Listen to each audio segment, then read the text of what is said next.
Ralph, the two suspects in this case were arrested after they allegedly stole a truck and then wrecked it. 19-year-old Jason Dylan Reynolds of Jesse Raines Road in Wilkesboro and 21-year-old Charles Dylan Terry of South Jonesville Boulevard in Jonesville were both arrested Monday by Iredell County Sheriff's officers. They were each charged with felony breaking and entering to a motor vehicle, felony larceny of a motor vehicle, and damage to personal property. Terry was also charged with misdemeanor resisting, obstructing, or delaying a law enforcement officer. They were arrested after deputies responded to Chief Thomas Road in reference to a stolen vehicle in the roadway. While responding to the scene, a deputy saw a man standing beside a white Chevrolet truck. The person told the deputy that the men who stole the truck were up the road a short distance in a car that was in a ditch.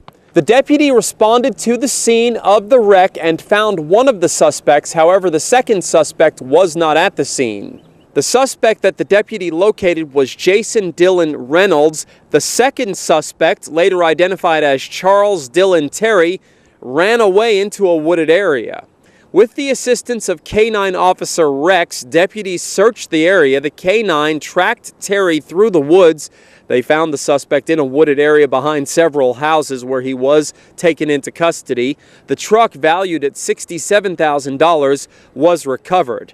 The two suspects were taken to the Iredell County Detention Center. Reynolds was given a $5,000 secured bond. Terry's bond was set at $7,500. Both suspects were scheduled to appear in district court yesterday, and they're scheduled to be back in an Iredell County courtroom on May 2nd. Reporting for WHKY TV News, I'm Rob Eastwood. Back to you, Ralph.